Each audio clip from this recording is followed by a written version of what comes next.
Good morning, everybody. I'm Muriel Bowser, and we are kicking off our 8th AlleyPalooza right here in the heart of Ward 3. I want to acknowledge Councilmember Mary Che, who is the council member for Ward 3, who I think is going to try to make it. She's trying to get here, but nonetheless, she has been a strong advocate for the infrastructure needs of the ward and serving as the chair over DDOT. She's been very successful.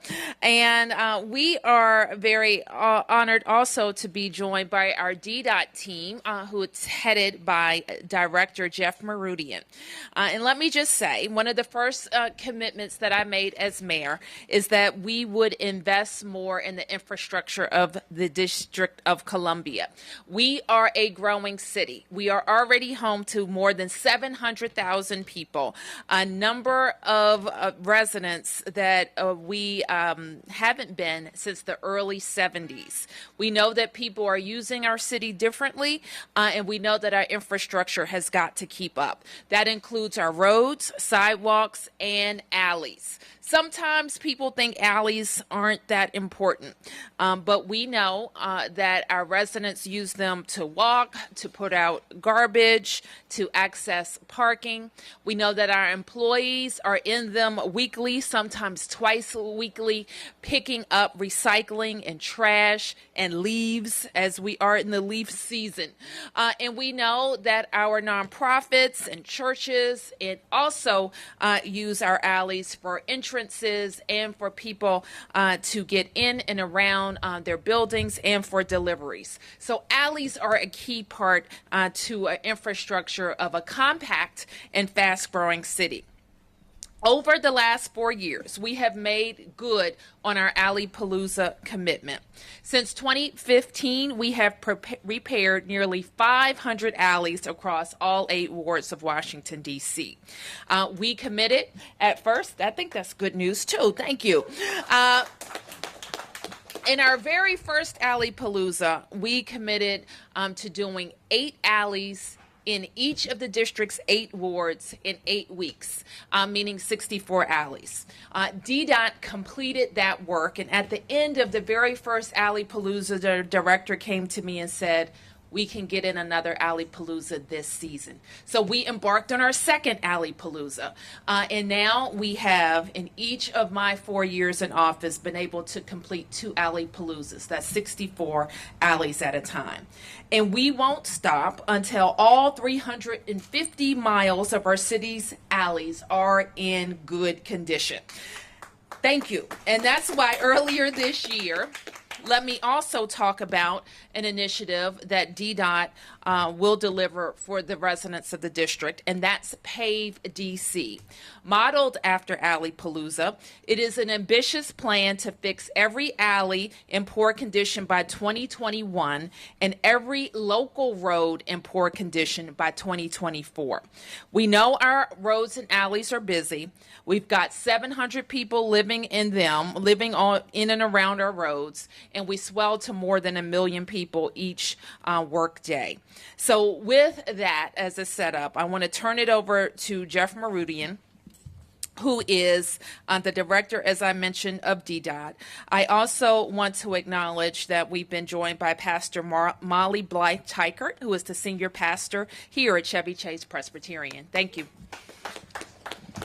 Thank you. Would you like to welcome everybody? Yes. Okay. Thank you, Pastor. Welcome, everyone, to our alleyway.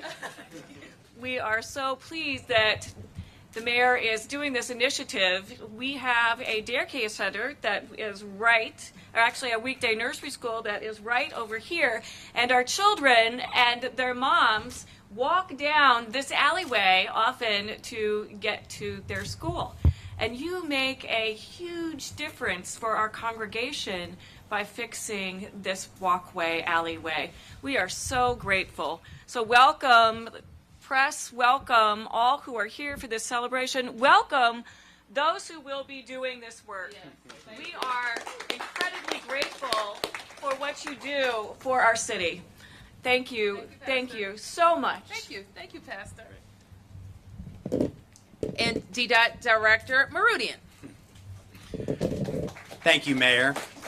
And thank you, Mayor, for your leadership and for your continued support of DDOT.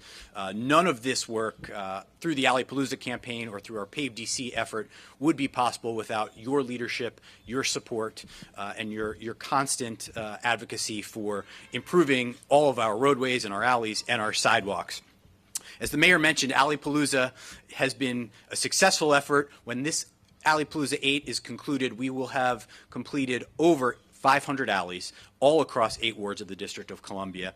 And this effort is really collaborative. There are a lot of folks at DDOT who spend a lot of time and effort looking at the data, coming out to visit every single location, determining what's needed, the scope of work. So I want to just take a moment to thank our incredible team at DDOT. Together we have really worked to refine our process, to use data to better understand the needs of all of these assets. I want to specifically thank our team at Capital Paving, some of the men and women who are behind us here who are doing incredible work, doing all of the paving work that we see here today throughout these alleys.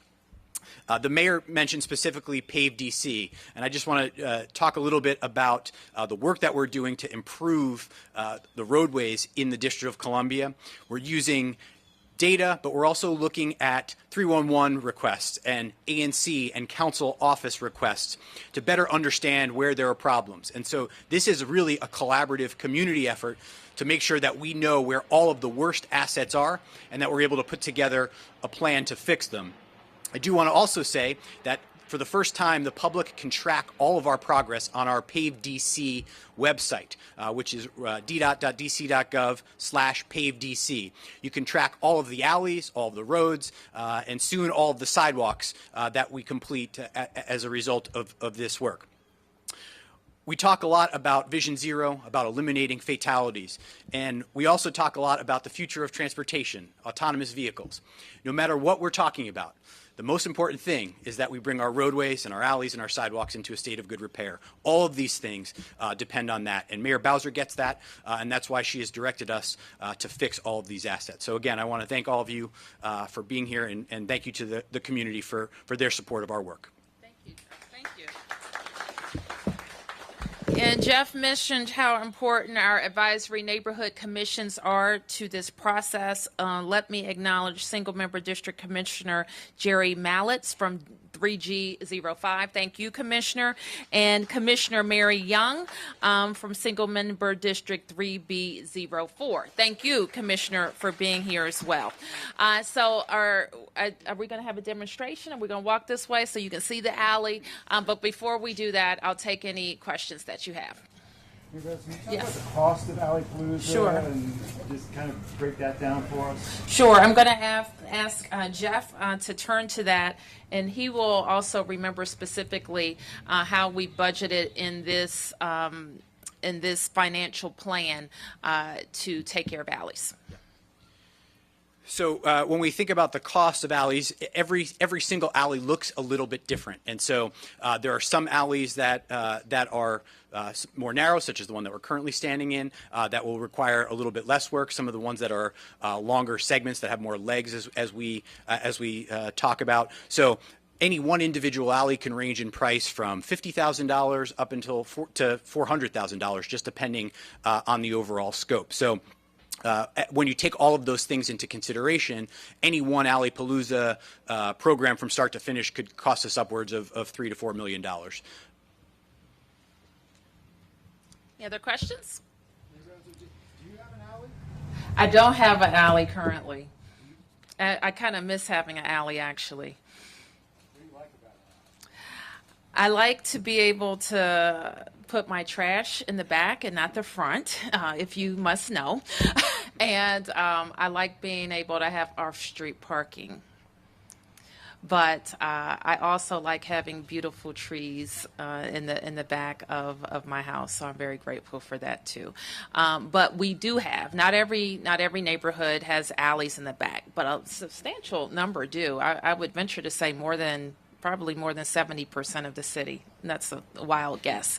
But that's how most of our residences access garbage. Some have off-street parking.